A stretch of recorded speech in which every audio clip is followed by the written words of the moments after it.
Hello everybody, we're delighted to welcome you all today to the MyHeritage webinar.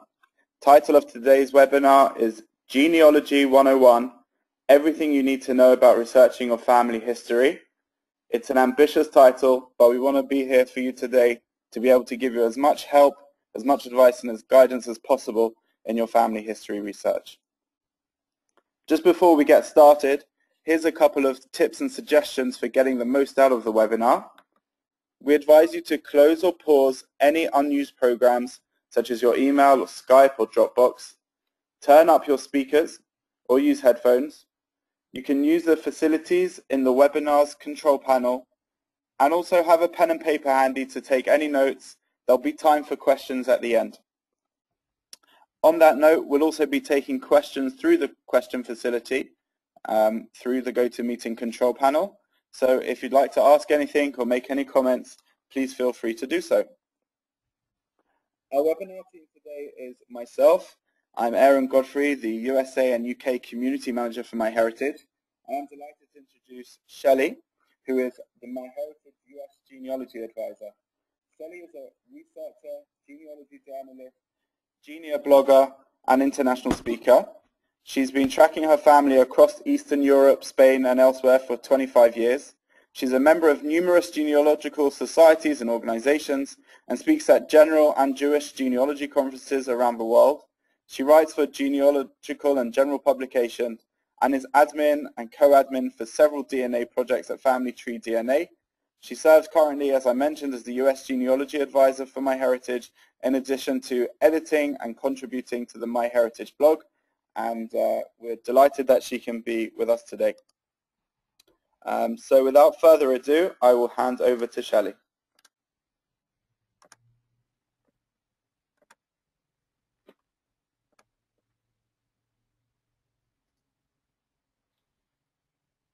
Hello everyone, very nice to see everyone here today. As Aaron said, we are a little bit ambitious in the title, but trying to give you as much information as we can, kind of targeted towards those who are just beginning, but the premise of this is to show you that it can be done. There are many resources, and you really just have to start looking. So let's start with this. In genealogy, of course, we measure progress by going backwards, which is strange. And the main thing, I think that all of us who are genealogists, we have a lot of different reasons for coming to this. Some people are just interested in their personal identity. Who am I? Others are interested in the particular ancestral hometowns or countries. Is there a medical history that may be genetic in origin for which family history can help? We have personal history, geography. And of course, many of us, and I think almost most of us, do this for the future generations. If we don't record this information, it will be lost. And one thing that is always very interesting to me, of course, is that while we do family history, we live history. It's not just reading it. And I always like to tell people I've always hated history from elementary school through university. I just hated college courses and everything that had to do with history. It was just names and dates until I started doing genealogy.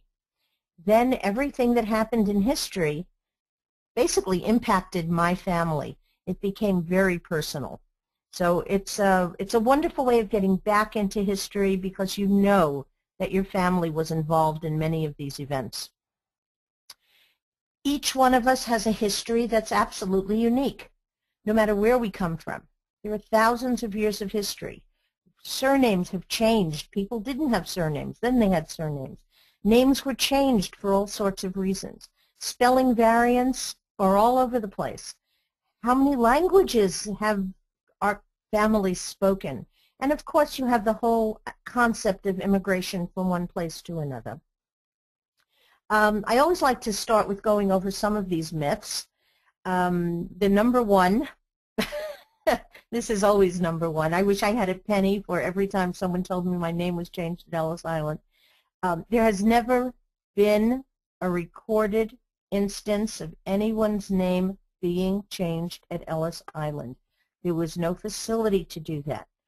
Names were written on passenger manifests either before the boat left the port or on board before they docked, for instance, in any port. All the clerks did was check the names off. So even if your dear grandmother said that the name was changed, it really didn't happen. But they may have changed it the minute they landed. So that's one way, and sometimes these two events become connected. The other one is that no one remembers anything. Someone always remembers something. You just have to find that person. No one is alive to answer questions. That connects with the second point. There will be someone. You just have to ask enough questions of enough people. Records were destroyed. In some towns they were. But the history of archives is that throughout history, records might be local, but at many times and places, copies of those records were sent to the next larger town or to the capital of the country, and those things are still sitting there today, as my own research has shown. Our ancestral town was wiped off the map.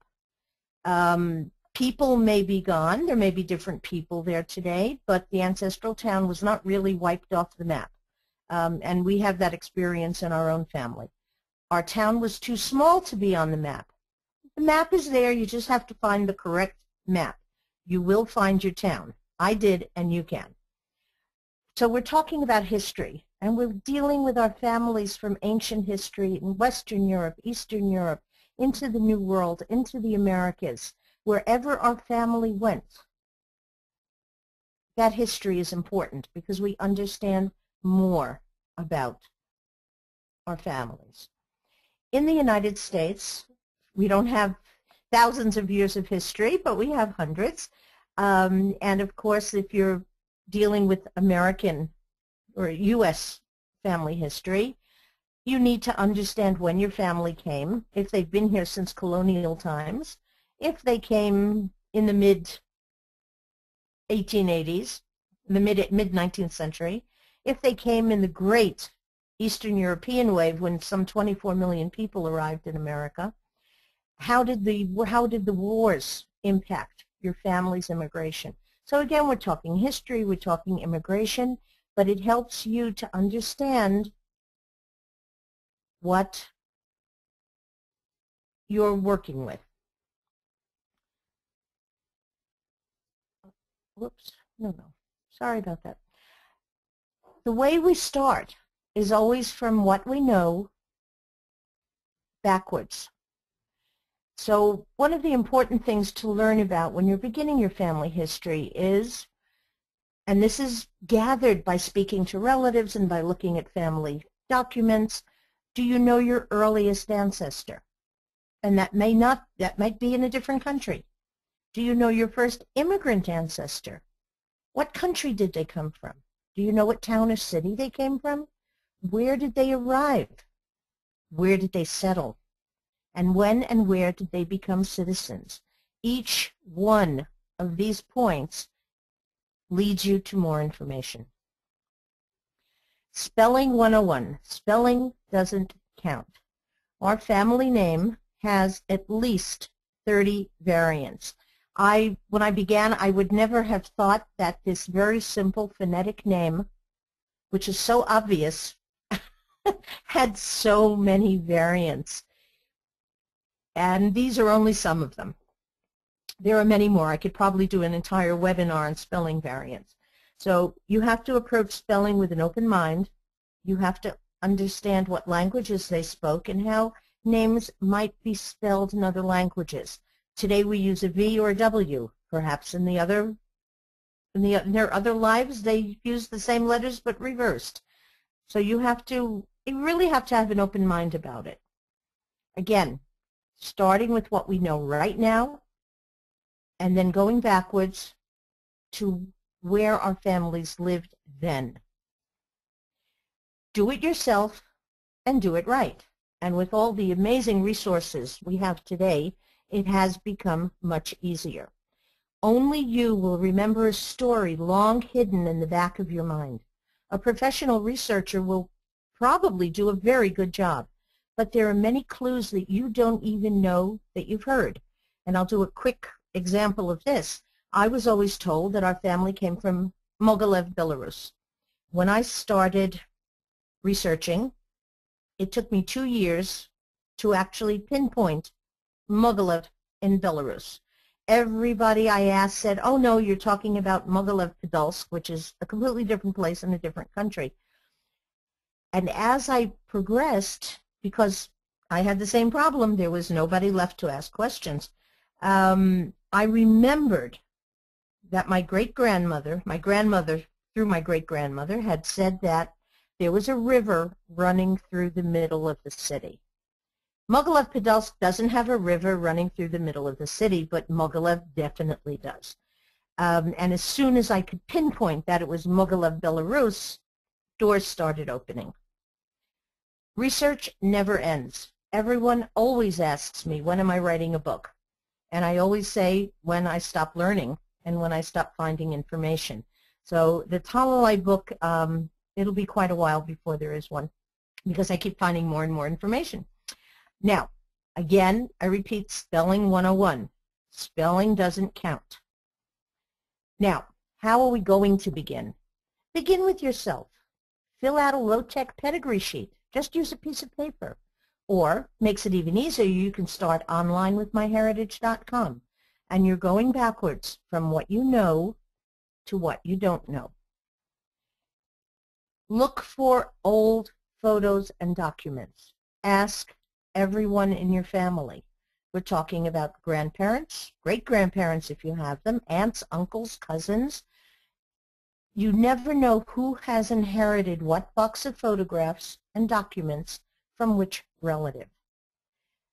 Quite a while ago, I found quite a while ago, 15 years ago, I found someone in California that was a descendant of one of our very close relatives back in Belarus. She had inherited 2 large boxes of photographs and documents and letters from her grandmother, and she had never opened them. Together, we really did quite a bit of work on this.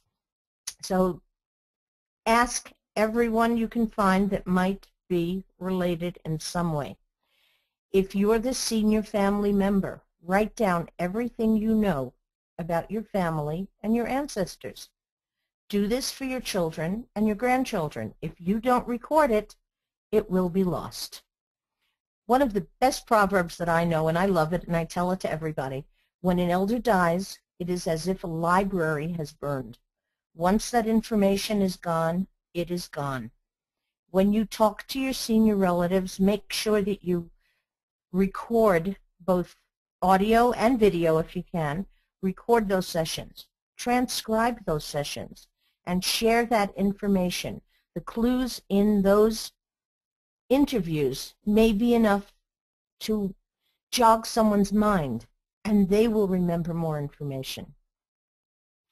And I'm repeating this again because it's so important. If you're the senior member, you need to write this all down. And if you're the younger generation, you need to talk to your uncles and aunts, grandparents, cousins, anybody to find out everything you know. At some point they'll say you're a nuisance and go away, but don't give up.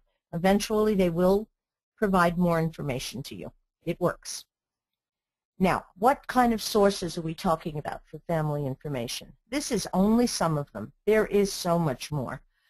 Personal records and photographs, census reports, naturalization papers, Social Security death index, which of course has been tweaked a little bit recently, passenger manifests, probate records and wills. I found an entire branch of my family because I located one will in Essex County, New Jersey.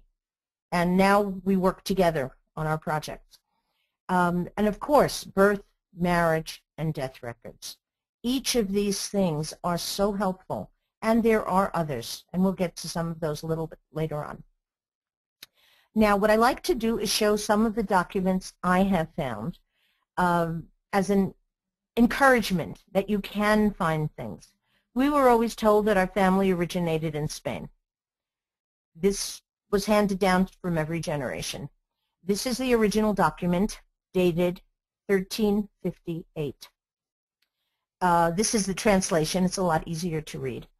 But it was actually a document signed by one of my relatives, Moshe Talalay, who was a winemaker, and all the leaders of the Jewish community in the town of Lerida, which is in Catalonia.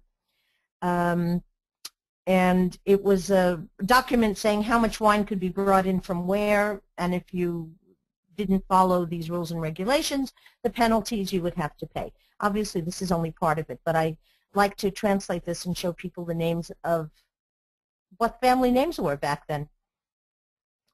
Now, we were extremely fortunate to find a synagogue register in the Belarus archives with some 700 names.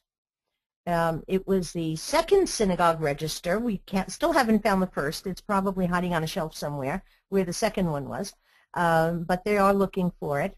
And what you can see, we have the last name, we have a first name, we have the sex of the individual, we have the father's name, we have the grandfather's name, we have the mother's name, the mother's father's name, and in many cases we have the mother's maiden name. Not all of them. This is just a portion of it, obviously. And in this column, of course, it says whether it's a birth record, what kind of record it is, and the date. This was extremely helpful to us because we could link together the families. This is just one page of a very small portion of where ours began in 1770. We've now gone back another 2 generations, and much of this was from archival records and records available in America, including letters again that my cousin had inherited from her grandmother, those 2 big boxes. So we've gone back using archival records for the Talalay family. For the Dardashti family, it's basically been oral history because there are no paper records per se. And we were extremely fortunate to find a book that listed these first 3 generations. It was just a book that was found on one of my cousin's shelves. And it listed the names of the people, and it had the dates. We're still not sure exactly about the dates, but this is as close as we can get. But so this is an example of a tree that's done by oral history, and depending on the country and depending on the ethnicity, it may be that's the only thing you have. So you work with what you have. This is the oldest family image. It was found disintegrating in a cousin's home in, I think they were in North or South Carolina. So I got a picture of the picture. It was a painting and a photograph of that painting. So we have that one, which was very unusual. This is, again, this is much earlier, 1908. My great-grandfather, my great-grandmother, their oldest son, their youngest son at the time. He was born after they got to America, and that's my grandmother. So we were very happy to find that photo as well. Out of the blue, using all kinds of information, we found a lost branch of the family in Moscow. They had gone from the town of Mogilev to Moscow in about 1902. And this is the patriarch of that family and his daughters-in-law. It was an amazing photo. I had a copy of it. And just a few years ago, I visited another cousin, and when I showed it to them, they said, "How did you find the photo of my mother?" And the woman, the grandmother in the family, said, "This is my mother." And obviously I made a copy for her, but she knew the people in the photograph, but she didn't even have a copy of that photo. So yes, things exist, and yes, you can find them. Yearbooks are a fantastic resource. The young boy in the photo with my great-grandmother and great-grandfather, the boy on the left, this is his yearbook photo. He went on to go to medical school, and he was a physician for many decades in Baltimore, Maryland. And this came out of the blue. Almost 20 years ago, I found it. So it was wonderful. Passenger lists are extremely useful, and working through all kinds of online information that we can access on many different sites, including MyHeritage. This is a partial list of the Talalays who came from what is now Mogilev, Belarus. And this one at number 785, that is my great-grandmother in that photo. So they're right there, you know. It was amazing when we found that. Passenger lists. This is and I have the actual paper copy of this because I had started this research long before things were available online, and I had to order the passenger manifest from Washington. This is the arrival record for my great-grandmother, for my uncle Lou, who was listed as Leo, my grandmother, who was listed as Chaya, and my great-grandmother's sister, Mera. So these are paper records. The one caveat I will give you is that when you start looking at passenger manifests, look through all the pages of the passenger manifest. I must have had this for 8 years before I looked at the rest of the pages. It was a huge file, very, very large passenger list. And on the next page and on the next several pages, I kept finding cousins with different names. And I felt really silly because I hadn't looked at the rest of the passenger list. So if you do get an entire passenger list, whether you're working online or you're working offline with actual paper records or working with microfilm, check the records for your families of interest. Might be quite surprised. Many people from Eastern Europe did not go directly from that country to the United States, if that's where we are now. Many of them used indirect routes, usually somewhere from somewhere to Hamburg and then Hamburg to the United States. And this is another one of our cousins, Abram Talalay, who was listed in the Hamburg list. And this one I spent a long time looking through. I literally went through every single record for this year, and I had them on interlibrary loan sent to my local library, and it took years before I found my great-grandfather's arrival in Canada, and then from there he came down to New York. But if you look at the name, and if you remember those variants on names, why they spell Talalay as T-A-L-L-A-R-L-E-Y, I don't have a clue, but that's him. And we found that name used in another record as well. So you really have to keep an open mind. 1920 census. This is my paternal grandfather, Samuel Burzynski, his wife, and his eldest son. And this one's a little hard to read, but the records are there. You may find these things all over the place. Our cousin, Yankel Talalay, who became Jacob Taylor in Detroit, this is his certificate of arrival. When you order a complete file from Washington, you will often find the certificate of arrivals connected to the naturalization papers, because they had to prove in many cases when they arrived. So this was a wonderful find that I've shared with the branch of the family in Detroit. This is Jacob Taylor, who was Yankel Talalay. This is his declaration of intent to become a citizen. These were what we call the first papers. He was intending at some point to become a citizen. So this was very helpful because we had his wife's name, and we had his birthday. We had all kinds of information. I have this for many people in the family. We have a registration card for my paternal grandfather. And this was also very helpful because we realized who he worked for and where they lived, and that he was bald. And I do remember that. He was very bald. But now this one has always been a very interesting thing. This is one of the branches of our family. When records were available, some records were available online for Australia quite a long time ago, and I always run, every time there's a new database, I always run a search for the name. And I came up with this in a Melbourne newspaper.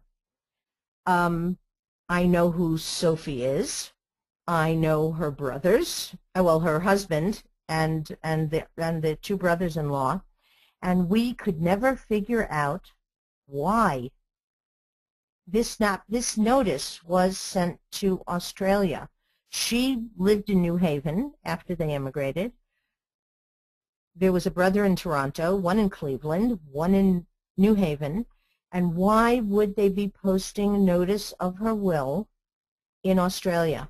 When I was there speaking a few years ago, I even contacted the attorneys, and they tried to do a search, and they could not. I found the son of the original attorney, and he said, we have searched everywhere and we can't find any information. So this is still a mystery, but the idea that it was there, why they were looking for relatives in Australia, I don't know. I hope at some point we'll be able to find them. There are many more sources: cemeteries, gravestones, city directories. City directories are the precursors of telephone books. People didn't have telephones, but they had addresses. And you could easily, there are many, many collections of city directories. You can locate those very easily. And they're a very, very big help in finding out where your families lived. There are military records. There are church and synagogue records. As I said before, wills and probate. I found an entire branch of the family because I found one will. Don't forget about your local genealogy societies that exist around the world. They are amazing fountains of information. Genealogy conferences provide all kinds of programs. Many of them will be of interest to you.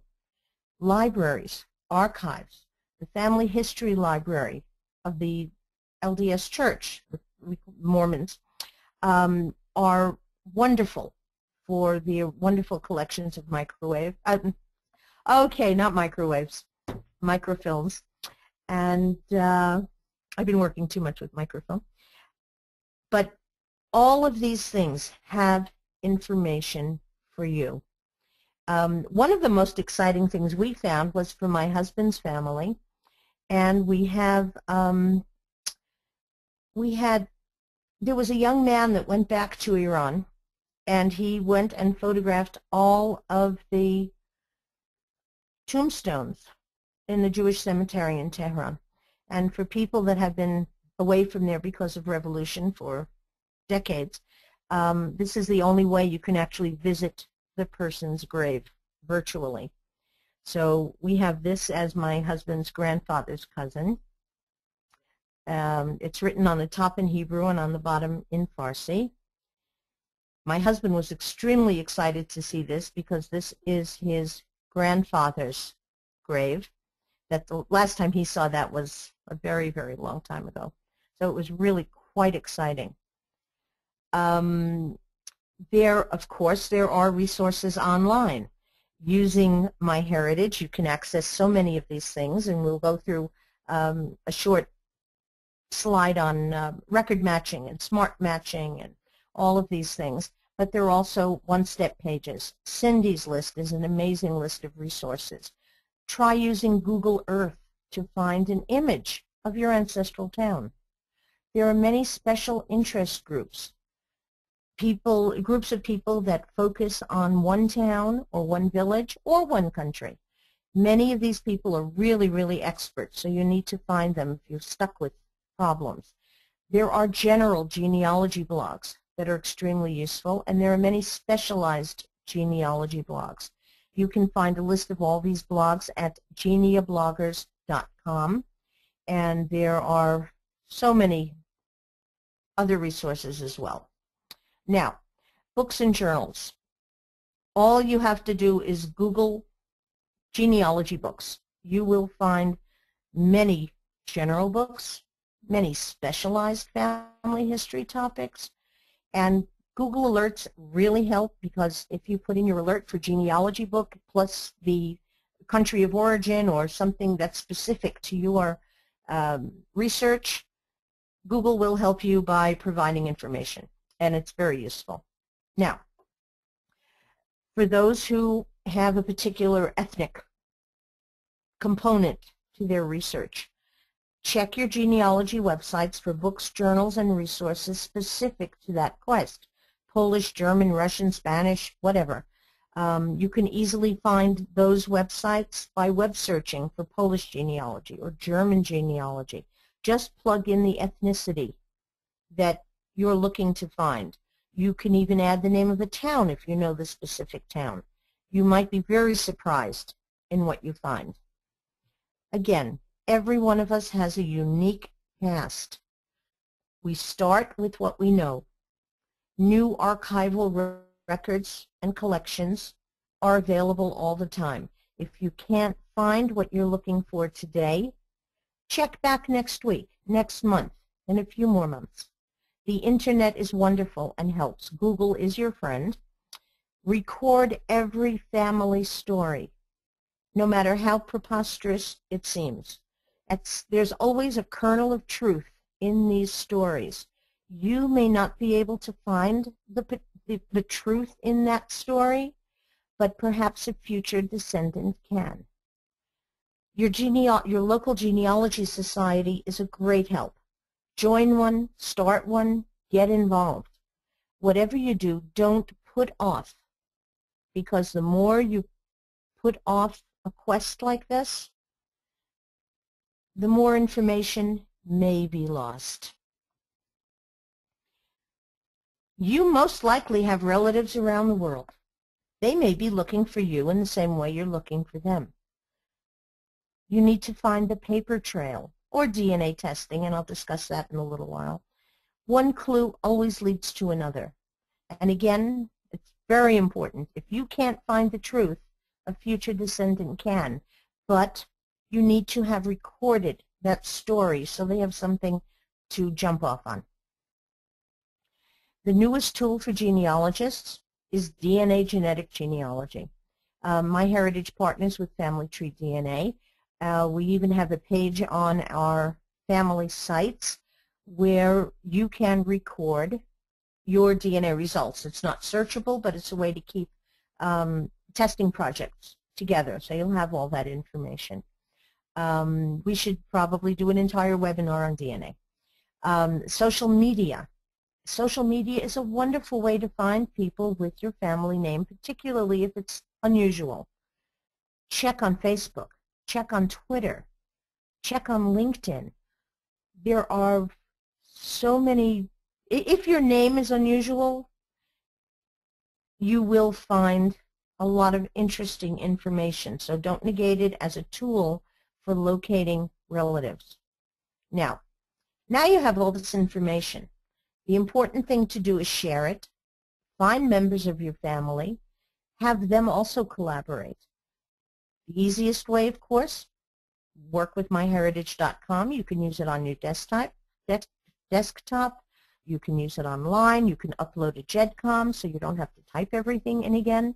One of the things that I love to do to share the work is that when we have life cycle events in the family, along with the traditional gift, whatever is traditional in your families, I always like to do a printout of the family tree and an index, because we're up to quite a number of people on both of these big trees, so that they can find themselves and, of course, everyone else in the family and how they're all related.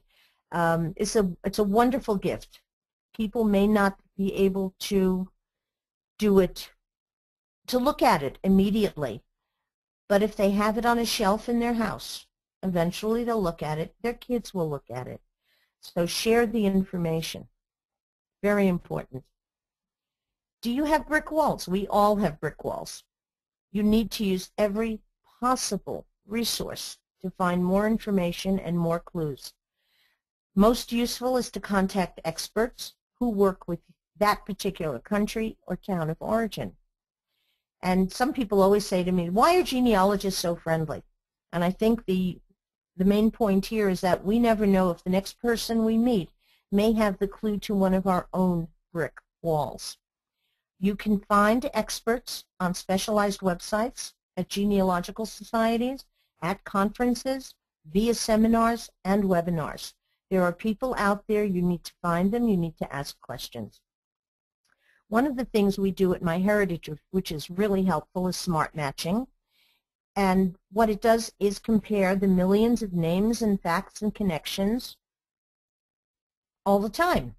And when two trees are connected, the owners are informed, and they have the opportunity to collaborate and learn from each other to expand their research. If you already have the family tree on MyHeritage, you can go to your site and click the Smart Matches link. If you happen to be joining us and you are not yet a member of MyHeritage, start a free family tree today and see where it takes you.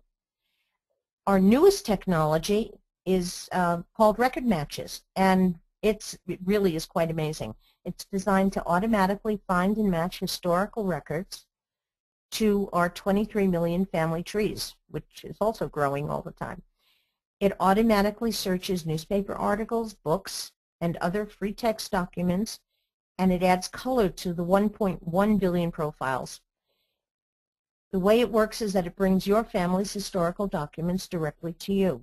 We've already done 3 webinars focusing on record matches, and if you go to this link, you will be able to see all 3 of them. One is an introduction, one is with Randy Seaver, a genia blocker Randy Seaver, and also with James Tanner. Very, very helpful. Now, saving roots, software. Of course, Family Tree Builder is great. Something that many people are concerned about is safety and privacy, and you need to choose the settings that are appropriate for you and how you want to use websites like this, how to use Family Tree Builder. And there is an entire spectrum of settings. You can control who sees what, when they see it, and how it works. One of the most important things for me, I think, is disaster planning. And I lived a long time in California, and I was always afraid that we would have an earthquake and everything I did would be lost. So I always made sure to send copies of everything I had to relatives who lived in different states. If anything happened to what I had, someone else had a copy of it. Unfortunately, we've seen what happened in New York and New Jersey in this most recent tragedy, and many people lost many of their most prized possessions, including their photographs and documents and their family histories. And at least you know, if you have it online, somewhere, if you've given people copies of it, they can access it. You can access it. It isn't lost forever. So it's just something to think about. This is the registration page for MyHeritage, and of course we'd like to encourage you to do that if you haven't already. And so it's very simple. Just put in your first name, your last name, put in your parents' names, and it starts building your tree. Very, very simple. What I would like to do also is just go over a little bit on how we help you. And that's the whole premise, is to help you develop, learn, find resources, find information, and share it with your family. So you build your tree, you publish it to a family website, you invite your family members, you can upload photos and documents, audio files, video files, you can tag people in photos, you can share what you've learned and collaborate, you can learn about events and activities, and so much more. So we try to help you develop your tree and do what you need to do and enjoy it in the process, and have your family enjoy it as you work together. At this point, if we have any questions, and I cannot really see the questions, so Aaron, I think do we have questions that we need to address? Hi, Shelley. Yes, we do. I'm going to just take back the screen. Okay. And we're Please. going to move straight back into the questions.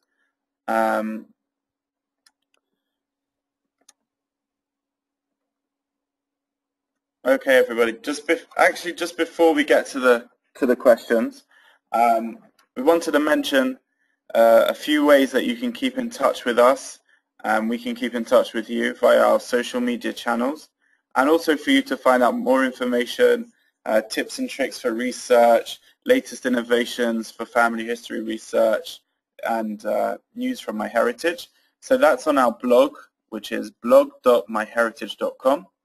Or you can follow us on our Twitter account if you use Twitter, which is @MyHeritage. Or like us on Facebook. Our Facebook page is facebook.com/MyHeritage. And one last piece of business before we go to those questions. We'd like to offer those of you who have attended today a present, which is a 15% discount on a premium or premium plus subscription for MyHeritage. We saw Shelley's slide a moment ago, which is the sign-up page. If you enter this discount code, you'll get 15% off. So without further ado, we're going to move to questions. Our first question comes from Steve.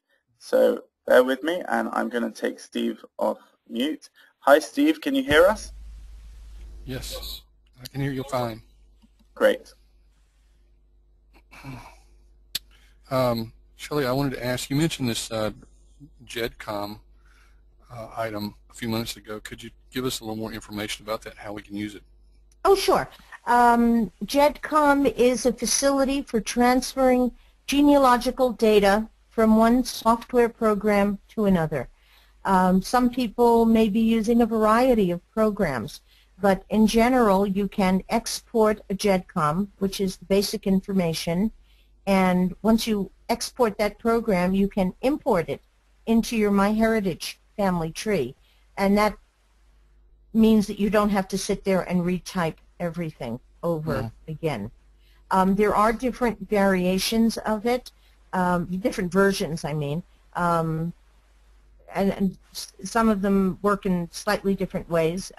We could probably get some more information for you on that as well.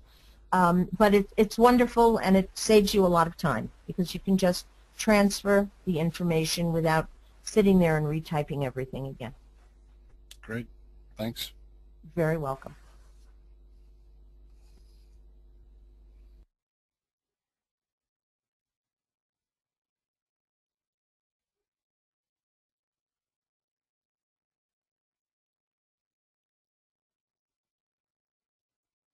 Aaron, do we have another question? Yeah. Hi there. Sorry about the delay. We have another question from the audience. Oh, that's okay. Are you able to work with a MyHeritage tree offline? Yes, of course. You can put the software program on your desktop, and you can work with it right there. You can then upload your updates to your online tree. But yes, of course, you can work on it offline. Yes. Okay. Another question we have is, when you find accurate information in a record match, what's the best way to get the info from that record? That may be a good question for Daniel, who I think is here. If you confirm it, I believe it goes in. Not to, and that's why I'm a little bit nervous about saying it, but Daniel can describe the exact process. But I think all you have to do is confirm it. If it's confirmed, it will appear. Okay. There's another couple of ways, which is to at the moment, the best way for a MyHeritage record match is to take a note and enter that information that you find on the record manually onto that profile on your family tree.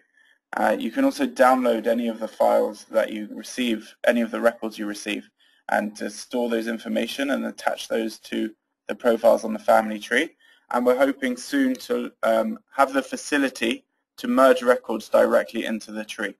So at the moment, the best way is to make a note and add that information into the profile. Thank you, Erin. That's good. We have another question here from Megan, which is, you spoke, Shelley, about receiving a file from Washington, and she just wanted to know if you could expand on that. What type of information did you receive, and from whom did you order the file? Okay.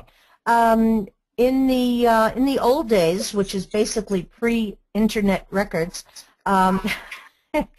that was, I spent a lot of time at the Family History Library looking at microfilms. Once you were able to find a record in a passenger manifest, you could write to, and at that point it would have been the, because this was quite a while ago, it would have been NARA, the National Archives and Records, and you sent them a check, and they sent you your passenger manifest in a huge envelope as a printout. And it was extremely useful, as I said. And it was even more useful when I sat down and started going through the additional pages and found more relatives. But you can still order manifests. It's still available. A person can still do that. You can also, if you're at a family history library, and you can make a copy of that as well. You can find the records online at various places. I have a feeling for paper records, so in the old days I was really happy when I got those paper records. But again, you know, technology changes. There are ways to find these things in various methods. But the same facility holds that you can order the records from Washington for naturalizations, for passenger manifests. Some records, depending on what they are, may have to be ordered through Freedom of Information applications, where you may have to prove your relationship to the person whose records you want. And you might need to have a death certificate or something like that to prove how you're related to that person. But I believe all of these things should be online at, and my mind just slipped my mind the entire address.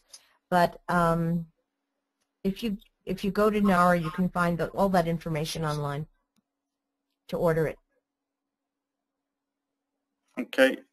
Shelley, we have another Yes. question from Richard. Yes. I'm finding many people with the same or very similar names in a town. How do I confirm which one is my relative? Ah, perennial question. The question I would ask, of course, is when the town was settled, how far back do its records go? If we're talking about, for example, a small town in New England, which was settled by some of the original colonists in colonial times, and there are many records with the same or similar names, it is possible that many of those people are related. My personal feeling for things like this is that this is where DNA really comes into play. Doing a genetic genealogy project for that name and its variants will allow you to sort all of those people into various lines. You'll be able to see who your direct ancestors are. Due to the technicalities of DNA, many branches have mutations, one-step, two-step. While you're related, it will possibly be from a different branch, but there are many, many, many surname projects on FamilyTreeDNA.com, and you can go there and put a search in for your family name. There may already be a project for your name, and perhaps even one for the location that you're looking at. But in cases like this, DNA is wonderful, because if you have so many names and it's hard to sort it out, and you're not sure about the records, which may be very confusing, DNA may be the answer. If you match, you match. The only question then is when was the most recent common ancestor, and then that can help you organize all of those matches into the various branches, and that will help everyone with that name. But DNA is a wonderful tool, very, very useful. I hope that helped. Okay, Shelley, and I think we've got a couple more questions. Is there any way to get the ancestry information of a family who left the UK but then headed to South Africa and then on to Rhodesia? To get the, what, I'm sorry, the question was that, were they always in the UK and then went to Rhodesia? Yeah, the family left the UK, headed to South Africa and then to Rhodesia, and they're just trying to find some information about the family. Where would be a good place to look? That might be a really good question for Lawrence, because I don't deal that much with UK, and I hate to give out perhaps erroneous information, but I think Lawrence might be really good at answering that particular question, if Lawrence is there. Yeah, I'm here. I'm Lawrence Harris, and I'm one of the UK genealogy advisors. A number of places I would look in terms of the UK has outbound passenger shipping records, depending on the year. It's certainly worth checking those. They would note outbound journeys from the UK. Also, if they were transient through the UK, they may well have stayed at places like the Poor Jews Temporary Shelter, depending on if they needed shelter, arriving from Eastern Europe and then going on to Africa. And there are quite, depending on the nature of the person concerned, there are quite a few good African resources, South African resources as well, and you can get to those through Google.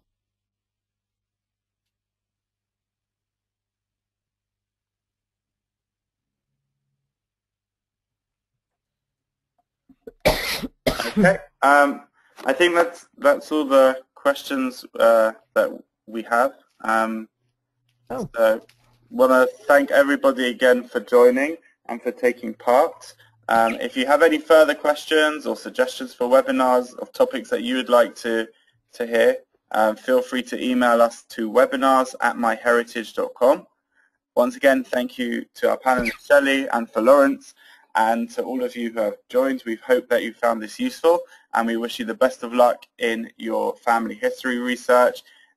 If you want to know the code one more time, that for the subscription, for the discount, that will be sent around in an email following this session.